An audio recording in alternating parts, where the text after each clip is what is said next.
শাবান মাসের প্রথম জুম্মাকে পাড়ি দিয়ে দ্বিতীয় জুম্মায় যে আল্লাহ তাআলা আমাদেরকে পবিত্র জুমার দিনে জুমার নামাজ আদায় করার মতন যে আল্লাহ তাআলা সুযোগ দান করলেন, সেই মহান মনিবের দরবারে জবান ছেড়ে প্রাণ খুলে শুকর আদায় করে সকলে পড়ি আলহামদুলিল্লাহ।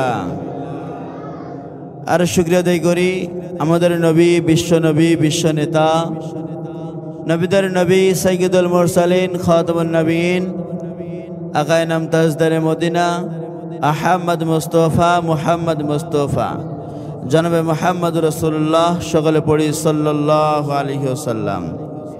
প্রিয় উপস্থিতি, কুরআনুল কারীম থেকে একটি আয়াত তেলাওয়াত করেছি। আল্লাহ পাক রব্বুল আলামিন বলেন যে আল্লাযী খালাকাল মাউতা ওয়াল হায়াতা লিয়াবলুয়াকুম আইয়ুকুম আহসানু আমালা ওয়া হুয়াল আজিজুল গফুর। সূরাতুল মুলকের 2 নম্বর আয়াত তেলাওয়াত করেছি।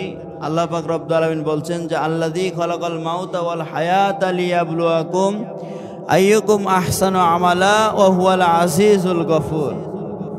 আল্লাহ তাআলা বলছেন যে আমি তোমাদেরকে সৃষ্টি করেছি এবং আমি আল্লাহ তোমাদেরকে মৃত্যু বস্তু নামের জায়গাটাও আমি আল্লাহ সৃষ্টি করেছি। বলেন তো, মৃত্যু কে দিতে পারেন? বাঁচিয়ে রাখতে পারেন কে? তাহলে মৃত্যু দিতে পারেন আল্লাহ। তাহলে মৃত্যু যে আল্লাহ দিতে পারেন, আবার সে আল্লাহ জীবিত করেও রাখতে পারেন। সম্মানিত হাজিরিন, কথা না বলি, সম্মানিত হাজিরিন, যে কথা বলতেছি যে মৃত্যু এমন একটি জিনিস আর এমন একটি সম্পদ যেটা না আসা পর্যন্ত বোঝা যায় না। যখন এই মৃত্যু আসে আমাদের কাছে, তখন আমরা বুঝতে পারি যে কত কষ্টদায়ক মৃত্যু। এই মৃত্যু আমাদের কাছে আসবে, আসবে না? না, আমরা কি সবাই বেঁচে থাকবো? আমরা কেউই বেঁচে থাকবো? আল্লাহ রাব্বুল আলামিন বলেন আইনামা তাকুনু ইউদরিকুমুল মাউত ওয়ালাউ কুনতুম ফি বুরুজিম মুশাইয়াদা। আল্লাহ রাব্বুল আলামিন বলেন, বান্দা তোমরা যেখানে যে অবস্থায় পালিয়ে যাও না কেন, তোমরা যেখানে যে অবস্থায় তোমরা থাকো না কেন, তোমাদের কাছে মৃত্যু একদিন আসবেই। মৃত্যু আসবে, এতে কোনো সন্দেহ নাই। কোনো সন্দেহ আছে নাকি? কেউ কি সন্দেহ করে বেঁচে থাকতে পারবে? কেউ বেঁচে থাকতে পারবে না। এই মৃত্যু আমাদের কাছে আসবে। মৃত্যু এসে আমাদের কাছ থেকে কি নিয়ে চলে যাবে? এই মৃত্যু এসে আমাদের কাছ থেকে এই যে রূহ নামের বস্তুটা আল্লাহ তাআলা দান করেছেন আমাদেরকে, এই রূহ নামের বস্তুটা যেদিন আমাদের কাছ থেকে কেড়ে নিয়ে চলে যাবে, সেদিন আর আমাদের কোনো মূল্য থাকবে না। সেদিন আর আমাদের কোনো মূল্য থাকবে না। আজকে আমার দেহে প্রাণ আছে, আমাকে সমস্ত মানুষগুলো আমাকে নাম ধরে ধরে ডাকবে, কিন্তু আমার ভিতর থেকে যখন এই প্রাণ পাখিটা উড়ে চলে যাবে, তখন আমাকে আর কেউ নাম ধরে ধরে ডাকবে না। আমাকে কেউ আর নাম ধরে ধরে ডাকবে না। আর যখনই নাম ধরে ডাকবে, তখনই তার সাথে যোগ হয়ে যাবে মৃত্যু। মৃত্যু অমুক ব্যক্তি দুনিয়ার বুক থেকে আজকে বিদায়। এই মৃত্যু আমাদের কাছে আসবে।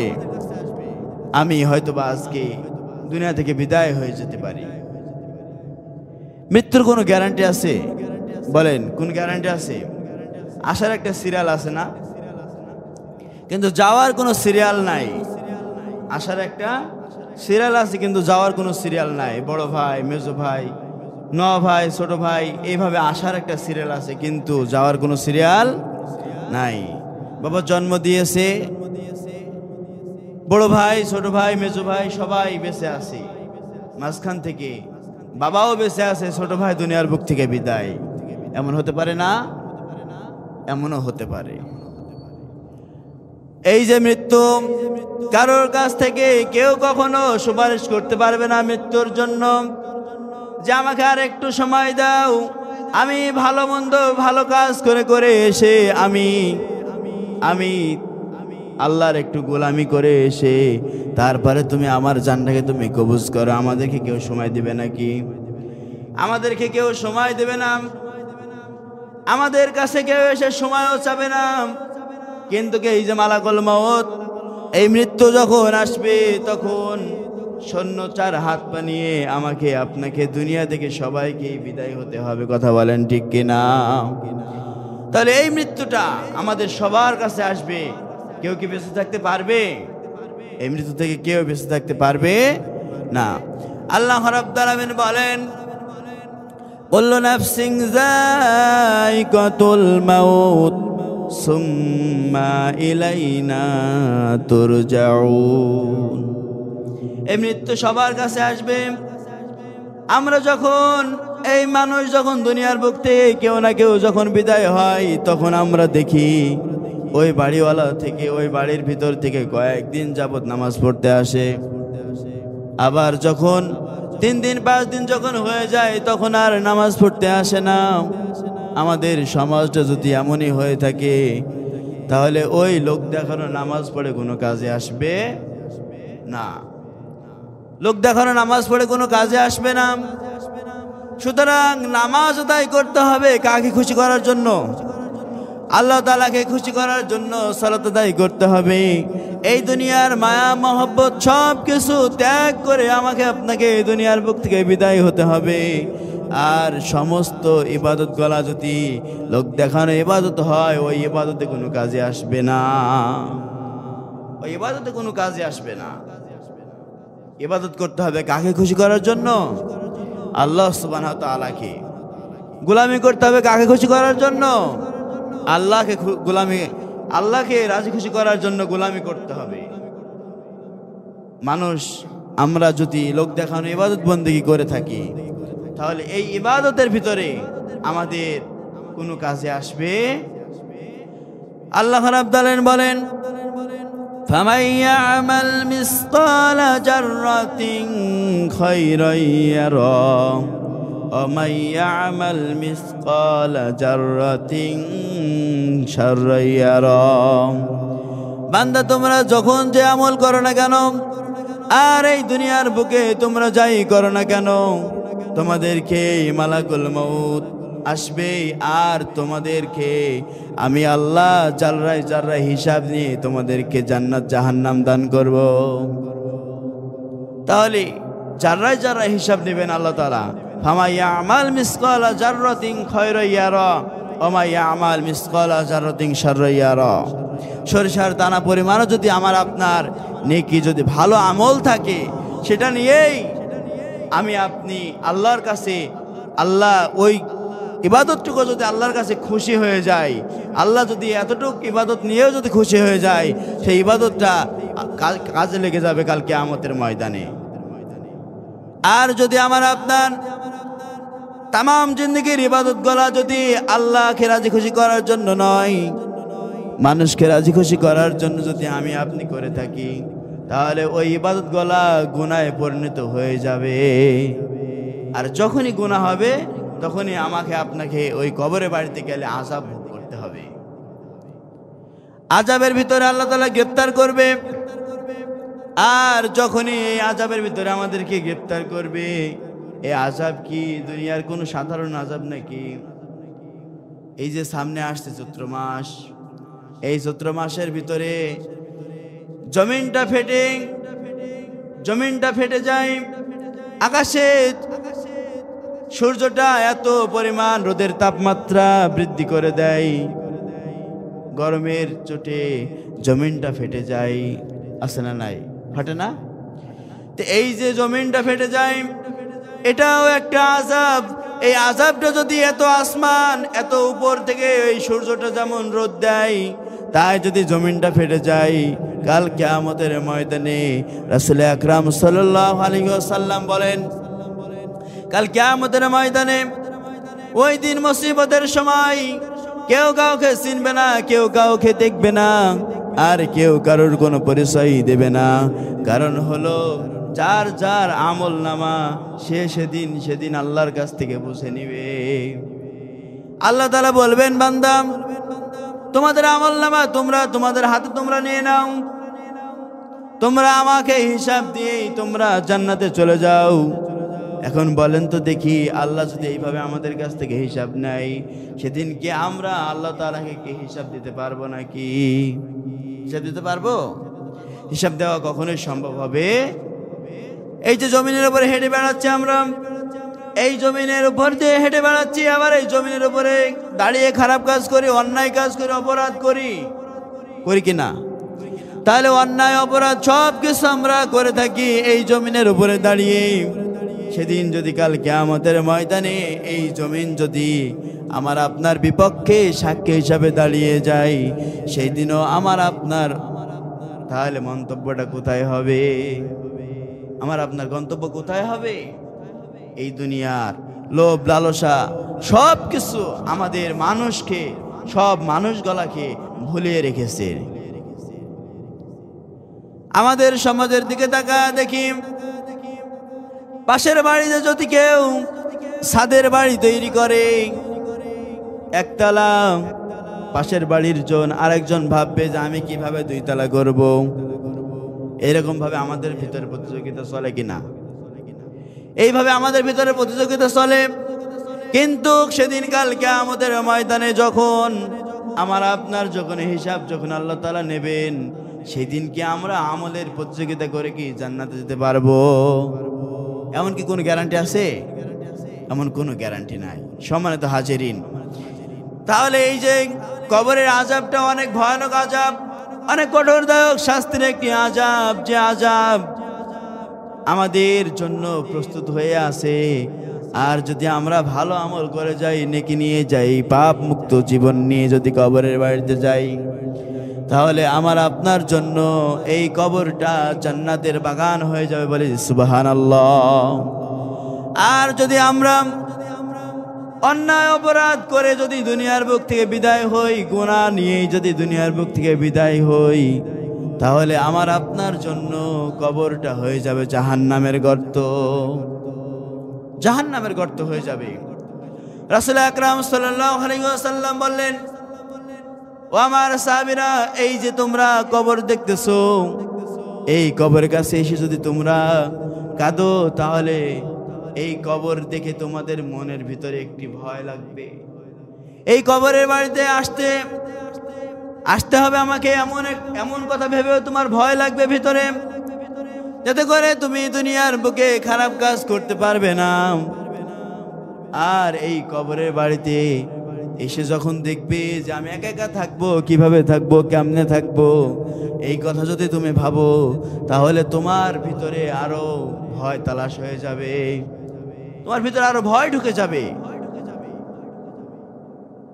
তো এই কবর দেখেও যদি আমাদের ভিতরে ভয় ঢুকে যায়, তাহলে এই কবরের কাছে যদি গিয়ে যদি কান্না করি যে আল্লাহ, এই কবরের বাড়িটা আমার জন্য আপনার জন্য হতে পারে, যে এই কবরের বাড়িটার কাছে গিয়ে যদি একটু হাত তুলে মোনাজাত করে আল্লাহর কাছে চাই যে আল্লাহ, তুমি তোমার এই গোলামদেরকে তুমি মাফ করে দাও, তাদের কবরে আযাবগুলো আল্লাহ তুমি মাফ করে দাও।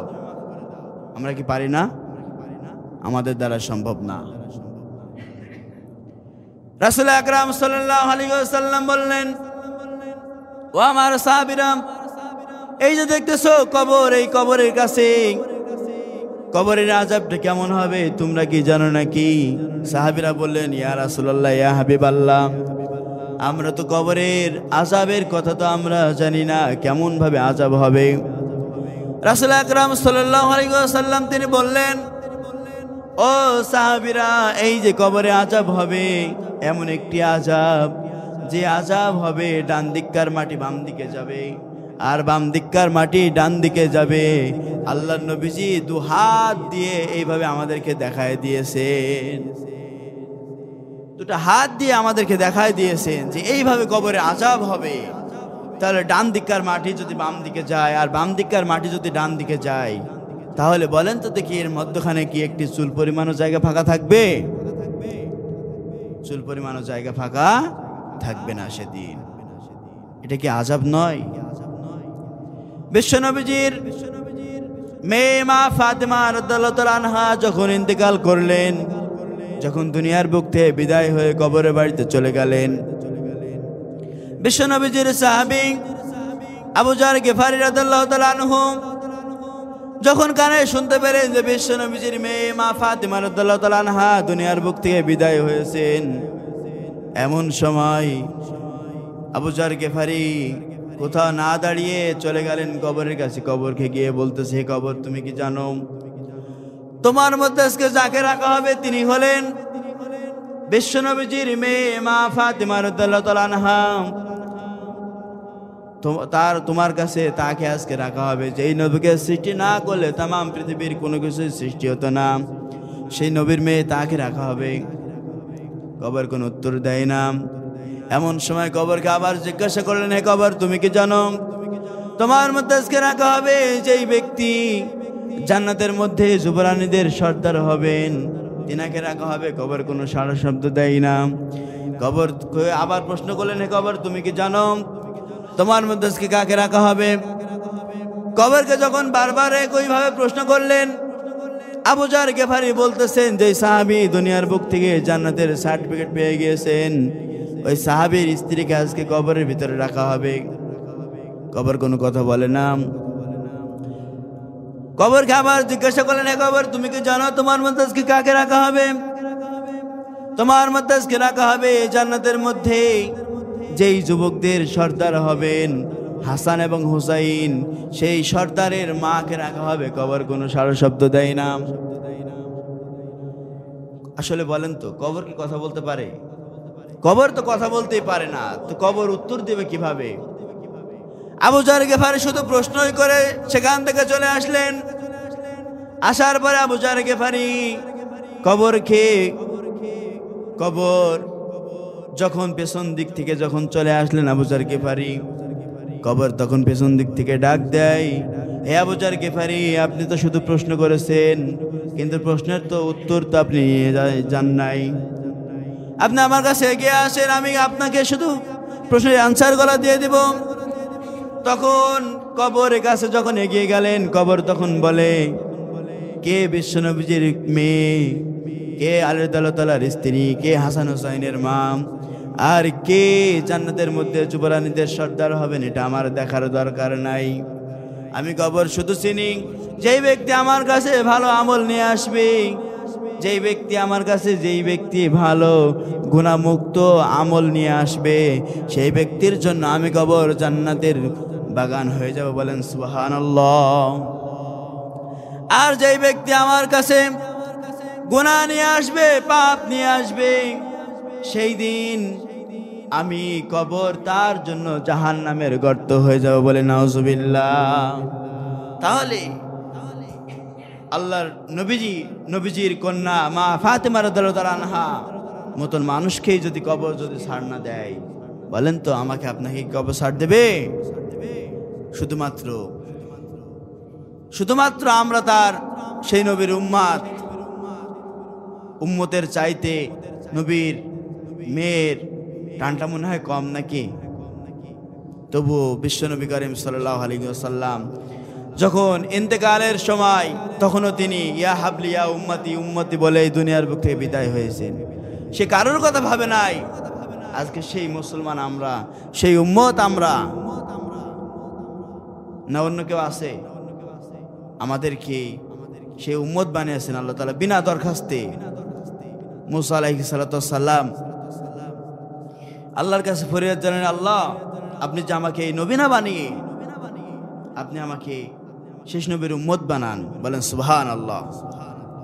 আল্লাহ বলতেছেন, হে মুসা, কেন? তো নবীদের যে কানেকশন, এটা নবীরা জানে। বলেন সুবহানাল্লাহ। মুসা আলাইহিস সালাতু ওয়াস সালাম বললেন, আল্লাহ, আপনি আমাকে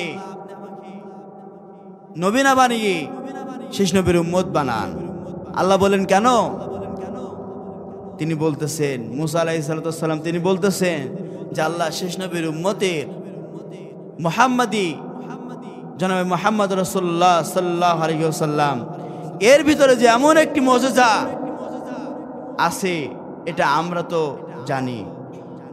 রব্বুল আলামিন আপনি আমাকে সেই নবীর উম্মত নবী না বানিয়ে আপনি আমাকে উম্মত বানান। বলেন সুবহানাল্লাহ। দেখেন না, সেই নবী হয়ে নবীর উম্মত হতে চাই, কিন্তু আজকে সেই নবীর উম্মত আমরা। সম্মানিত হাজিরিন, এই জন্যে যে কথা বলতেছিলাম যে কবরের বাড়িটা আমার আপনার জন্য সবার জন্য সমান নয়। যেই ব্যক্তি ভালো আমল নিয়ে যাবে তার জন্য কবরটা হয়ে যাবে জান্নাতের বাগান। বলেন সুবহানাল্লাহ। আর যেই ব্যক্তি এই কবরের বাড়িতে যেই ব্যক্তি গুনাহ নিয়ে যাবে, পাপ নিয়ে যাবে, সেই ব্যক্তির জন্য কবরটা হয়ে যাবে জাহান্নামের গর্ত। বলেন নাউজুবিল্লাহ। সম্মানিত হাজিরিন, আল্লাহ তাআলা যতটুকু কথা বললাম এবং শুনলাম, আল্লাহ তাআলা যেন আমাদেরকে বাস্তব জীবনে আমল করার তৌফিক দান করে। সকল বলে আল্লাহুম্মা আমিন।